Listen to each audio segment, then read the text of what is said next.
오늘 우리에게 주시는 말씀은 창세기 11장 10절에서 26절까지 말씀입니다. 제가 본문 말씀을 봉독해 드리겠습니다.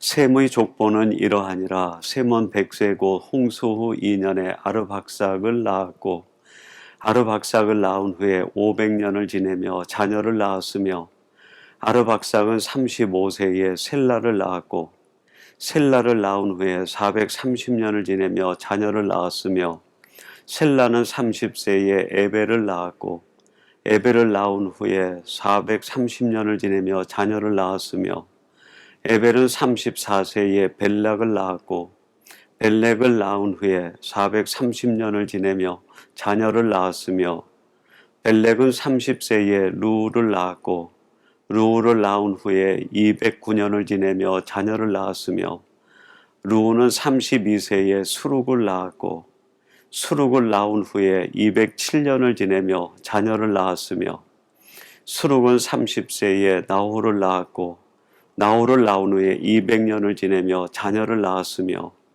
나홀은 29세에 데라를 낳았고 데라를 낳은 후에 119년을 지내며 자녀를 낳았으며 데라는 70세에 아브라함과 나홀과 하란을 낳았더라. 아멘. 오늘 창세기 강의 51번째 시간입니다. 오늘은 주신 말씀 창세기 11장 10절에서 26절 말씀을 갖고 구속사의 통로로 사는 기쁨이라는 제목으로 하나님의 말씀을 전하도록 하겠습니다. 저는 개인적으로 우리 믿는 자들이 살아가면서 누리는 최고의 기쁨은 하나님의 구속사에 쓰임받는 도구로 살아갈 때 얻게 되는 기쁨이라고 생각합니다. 하나님 나라에 쓰임받는 기쁨, 하나님의 구속사 완성의 도구로 쓰임받는다는 것이 얼마나 큰 기쁨입니까? 오늘 본문은 셈과 그 후손들에 관한 이야기입니다. 근데 이 셈과 그 후손들은 세상적인 영광이나 세상적인 풍요나 세상적인 자랑거리는 가지고 있지 못해도 하나님께 선택이 돼서 하나님의 구속사를 완성해가는 통로로 쓰임받는 자녀들이 되었습니다. 이것이 또한 셈의 후손들의 가장 큰 기쁨의 이유가 되었던 것이죠. 오늘 본문 말씀 10절에 보면 이렇게 말씀합니다. 셈의 족보는 이러하니라. 셈은 100세 곧 홍수 후 2년에 아르박삭을 낳았고, 이렇게 10절에 셈의 후손의 이야기가 시작이 되면서 26절에 끝나게 되는데 10대 손에 대하여 쭉 이야기를 합니다. 근데 이 셈의 후손의 이야기를 우리가 가만히 살펴보면 그 앞에 기록되었던 야벳이나 함의 후손들과 다른 점이 있어요. 그 함이나 야벳은 세상적으로 굉장히 창대하고 풍요를 누리고, 또 함 같은 경우는 어떻습니까? 큰 성을 쌓고 각종 문화를 만들고 강력한 무기를 만들어내서 자기를 자랑했습니다. 인간적인 측면에서 볼 때 대단한 업적과 자랑거리를 가지고 있는 자손들이었어요. 근데 이 셈의 후손들 가운데는 이런 것들이 전혀 보이지 않습니다. 그리고 오직 성경 전체를 보면 셈의 후손을 통해서 장차 예수 그리스도가 탄생하게 되고 하나님의 구속사가 완성되어져 가는 것을 보게 됩니다. 그런 의미에서 세상적인 영광이나 영화나 풍요나 자랑거리는 없다 할지라도 하나님의 구속사 완성을 위해 통로로 쓰임받은 셈의 후손들, 이것이 그들의 자랑거리고 이것이 그들의 기쁨이었습니다. 오늘 이 말씀을 함께 나누는 사랑하는 성도 여러분, 여러분들이 세상에 내세울 만한 자랑거리가 없고 내가 누리고 있는 풍요나 영광과 영화가 없다 하더라도 하나님 손에 들려 쓰임받아 구속사의 통로로 살아가는 것, 이것이 가장 큰 기쁨이고 이것이 우리 성도들이 누리는 최고의 영화임을 생각하고 하나님 손에 들려 쓰임받는 구속사의 통로로 살아가는 성도들이 되시기를 주님의 이름으로 축원합니다. 하나님께서는 이 셈의 후손을 통하여 하나님의 구속사를 이루어가는 통로로 사용하셨는데 어떤 통로로 사용하셨는가? 이 셈의 족보 이야기와 그리고 성경 전체 신약까지 연결해가지고 셈의 후손은 하나님의 구속사를 완성해 가는 데에 어떤 통로로 쓰임 받았을까 하는 것을 같이 생각해 보려고 합니다. 그리고 우리 말씀을 나누는 사랑하는 성도 여러분들이 이 시대에 하나님이 택하신 영적 셈가구 후손과 같은 자녀가 되어 하나님이 이루시고자 하시는 구속사가 여러분을 통로로 하여 계속 이루어져 가고 완성되어져 가는 것을 보는 성도들이 되시고 이것이 여러분만이 누리는 기쁨의 이유가 되기를 간절히 바랍니다. 첫 번째로는 말씀의 통로로 사용하셨습니다. 창세기 12장 4절에 보면 하나님이 아브라함을 선택하셔서 하시는 말씀이 있는데 이런 말씀입니다. 이에 아브라함이 여호와의 말씀을 따라갔고 룻도 그와 함께 갔으며 아브라함이 하란을 떠날 때에 75세였더라.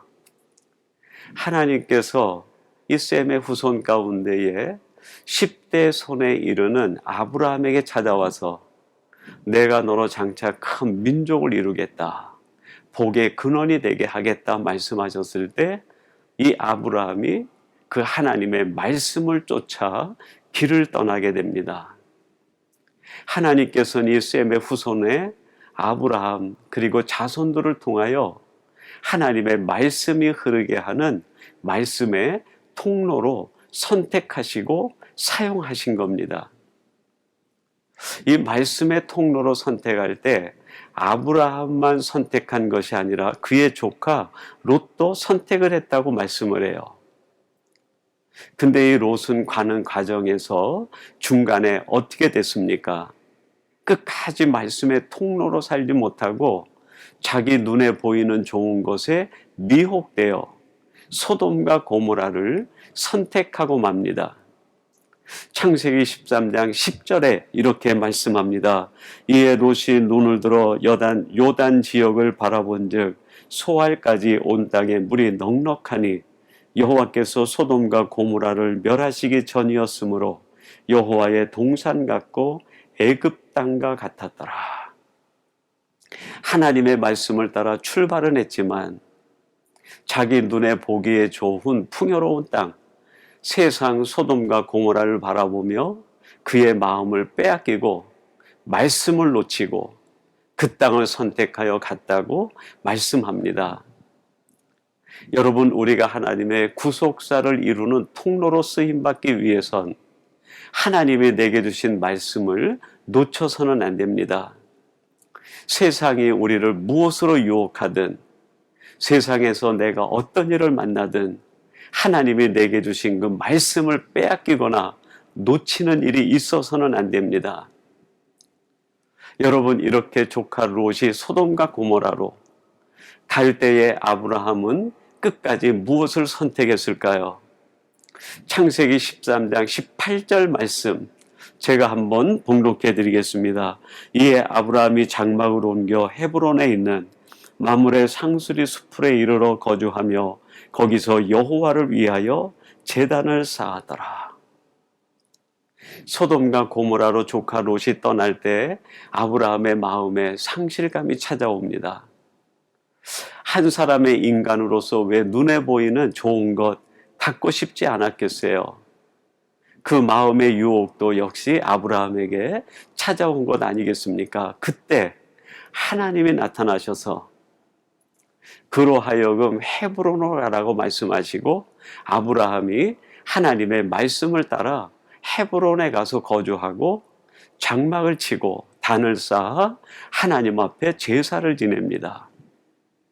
무슨 말입니까? 이 아브라함은 인간의 모든 유혹과 세상의 모든 유혹을 다 물리치고 끝까지 하나님의 말씀을 쫓아갔다는 거예요. 말씀을 쫓아가는 사람을 통하여 하나님은 구속사를 이루시고 그 구속사가 완성되어 가는 것을 보며 진정한 하늘의 기쁨을 누리며 사는 사람이 되게 하십니다. 오늘 이 말씀을 나누는 사랑하는 성도 여러분들이 세상에서 우리를 아무리 유혹하고 사람들이 아무리 우리를 상처를 주고 갈등을 준다 하더라도 하나님이 내게 주신 말씀을 놓치지 않고 그 말씀의 통로로 살아가심으로 인하여 여러분을 통해 하나님의 구속사가 이루어지고 완성되어 가는 것을 보는 기쁨을 누리며 살아가는 성도들이 되시기를 주님의 이름으로 축원합니다. 두 번째는 구원의 통로가 되게 하셨습니다.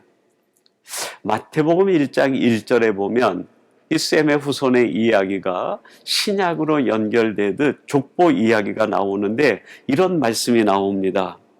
아브라함과 다윗의 자손 예수 그리스도의 계보라. 오늘 본문은 26절의 아브라함의 이야기로 끝이 나지만 창세기 12장의 아브라함의 후손 얘기가 계속 진행되면서 결국 그 자손 중에 다윗이 태어나고 다윗의 후손 가운데에 구원자 예수 그리스도가 탄생되었음을 마태복음 1장 1절이 우리에게 가르쳐 줍니다. 여러분이 셈의 후손은 세상적인 영화나 자랑거리나 업적은 세우지 못했어도 그 가문을 통하여 예수 그리스도를 통한 인간 구원의 역사가 흐르게 하는 통로로 하나님이 사용하시고 쓰셨다는 말입니다. 여러분, 그 누군가에게 구원의 통로가 된다는 것 얼마나 큰 축복이고 개인적으로는 말할 수 없는 기쁨 아니겠습니까? 여러분, 마태복음 1장 20절 21절은 이렇게 말씀합니다. 이 일을 생각할 때 주의 사자가 현몽하여 이르되 다윗의 자손 요셉아 내 아내 마리아 데려오기를 무서워하지 말라. 그에게 잉태된 자는 성령으로 된 것이라. 아들을 낳으리니 이름을 예수라 하라.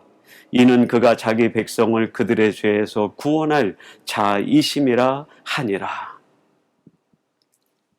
이 요셉이 마리아와 정혼을 했는데 마리아가 아기를 잉태한 거예요. 남자를 알지 못하고 여자를 알지 못하는 때에 아기를 잉태했으니까 요셉이 얼마나 당황하고 황당했겠습니까? 이 일을 가만히 끊고자 할 때 천사가 나타나서 요셉에게 마리아가 잉태된 이유와 그 무슨 하나님의 섭리인지를 설명을 해주는 거예요. 이는 성령으로 잉태된 것이니 아들을 낳으리니 그 이름을 예수라 하라. 이는 그가 자기 백성을 죄에서 구원할 자이심이라. 하나님께서 요셉과 마리아 그를 통해서 이 세상을 구원하시고 죄인을 구원하시고자 하는 통로로 선택하시고 쓰시겠다는 거예요. 얼마나 큰 축복입니까? 하나님이 나를 선택하셔서 죄와 사망과 어둠에 묻혀있는 사람들에게 구원의 복음을 전할 수 있도록 하나님이 나를 쓰신다고 할 때 이거보다 더 큰 축복, 은혜가 어디 있겠어요? 이 하나님의 사자를 통하여 들려주신 말씀을 통해 요셉과 마리아가 결단하고 하나님의 구원의 통로로 쓰임받기를 작정합니다. 여러분, 이거보다 더 큰 기쁨, 이거보다 더 큰 행복이 인간에게 어디 있겠어요? 이 사실을 나중에 세례 요한의 엄마가 되는 엘리사벳이 알게 되고 그 엘리사벳이 마리아에게 이런 이야기를 합니다. 누가복음 1장 42절 말씀인데요. 큰 소리로 불러 이르되 여자 중에 내가 복이 있으며 내 태중에 아이도 복이 있도다. 마리아가 주의 사자가 현몽하여 자기에게 이르진 얘기를 엘리사벳에게 이야기합니다. 그때 엘리사벳이 여인 중에 내가 가장 복된 여인이다. 내가 복이 있도다 라고 선포하는 거예요. 여러분, 누가 복 있는 사람입니까? 그렇습니다. 하나님의 구원의 통로로 쓰임받는 사람. 누가 가장 행복한 삶을 사는 사람일까요? 그렇습니다. 하나님의 구속사 완성을 위하여 선택받고 그 통로로 쓰임받는 사람.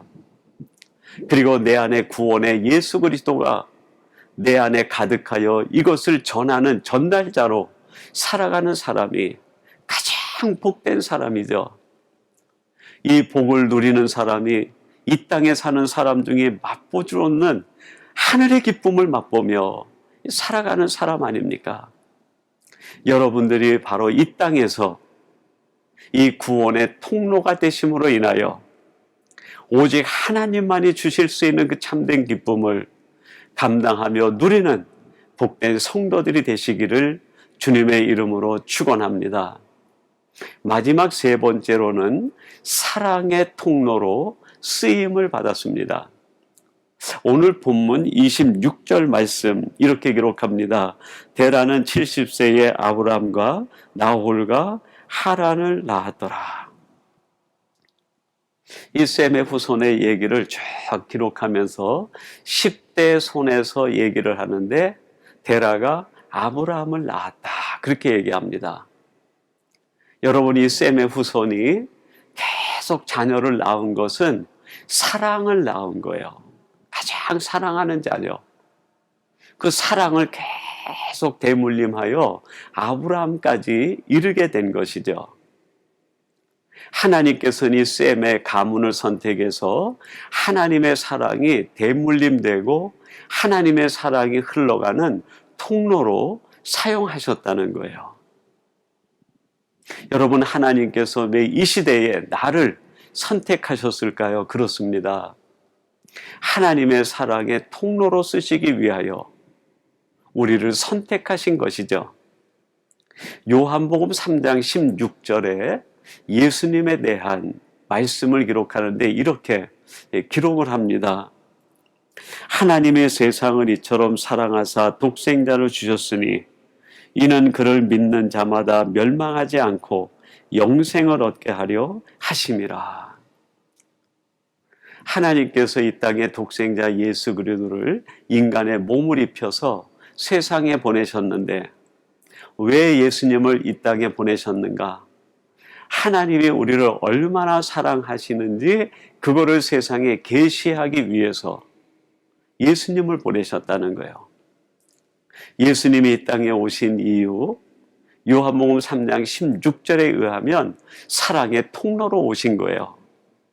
하나님의 사랑을 이 땅에 흘려보내시기 위해서 미움과 분노와 증오가 같은 세상에 하나님의 사랑을 흘려보내 그 모든 것들을 치료하고 회복시키기 위해서 죄와 사망과 어둠과 사망, 사탄의 권세에 붙들려 죽음으로 달려가고 있는 인생들을 구원해내시기 위해서 하나님의 사랑의 통로로 예수님을 이 땅에 보내셨다는 말씀입니다. 이 예수님께서 사랑의 통로로 이 땅에서 모든 사역을 마치시고 하나님 품에 안기우시기 전에 제자들에게 한 가지 당부를 합니다. 그것이 요한복음 13장 34절 말씀이에요. 제가 한번 봉독해 드리겠습니다. 새 계명을 너희에게 주노니 서로 사랑하라. 내가 너희를 사랑한 것 같이 너희도 서로 사랑하라. 이 땅에 하나님의 사랑을 흘려보내는 사랑의 통로로 오신 예수님께서 그 사랑의 통로로 주어진 삶을 사시고 하나님께 올라가시기 직전 제자들에게 당부하신 것은 너희들이 이 땅에서 이제는 내 대신 사랑의 통로가 되어 살아가기를 바란다 하시는 말씀이에요. 여러분, 하나님은 왜 우리들을 지금 내가 있는 삶의 현장에 보내시고 살아가게 하시는 걸까요? 그렇습니다. 하나님은 나를 통해 하나님의 사랑이 계속 흘러가기를 바라고 계시는 것이죠. 여러분, 우리 인생이 누리는 최고의 기쁨, 그것은 세상적인 것으로부터 오는 것이 아니라 하나님이 이루시고자 하시는 구속사가 완성되는 통로로 살아갈 때, 거기에 쓰임받는 도구로 살아갈 때 하늘의 기쁨을 맛보는 사람이 됩니다. 여러분, 이렇게 하늘의 구속사의 통로로 살아가는 사람, 지금도 이 시대는 하나님이 찾고 계시고 여러분 한 사람이 바로 이러한 사람이 되기를 기대하고 계십니다. 오늘 이 말씀을 함께 나누는 사랑하는 성도 여러분, 여러분이 있는 그 자리에서 하나님의 구속사가 완성되어져 가는데 통로로 쓰임받는 이 기쁨을 누리며 살아가는 성도들이 되시기를 주님의 이름으로 축원합니다. 우리 같이 기도하겠습니다. 하나님 아버지, 오늘 창세기 말씀을 통하여 셈의 가문과 후손들이 하나님이 이루시고자 하시는 구속사 완성의 통로로 쓰임받는 것, 그것이 우리 인생의 최고의 기쁨임을 담아서 우리에게 말씀해 주시니 감사합니다. 하나님 아버지, 저희들이 이 땅에서 세상적으로 오는 기쁨이 아니라 하나님의 구속사가 완성되어 가는데 쓰임받는 통로로 살아가며 누리는 기쁨이 충만케 해 주옵소서. 무엇보다도 우리를 통하여 하나님의 말씀이 흘러가게 하시고 하나님의 구원이 흘러가게 하시고 하나님의 사랑이 흘러가는 통로가 되게 해 주옵소서.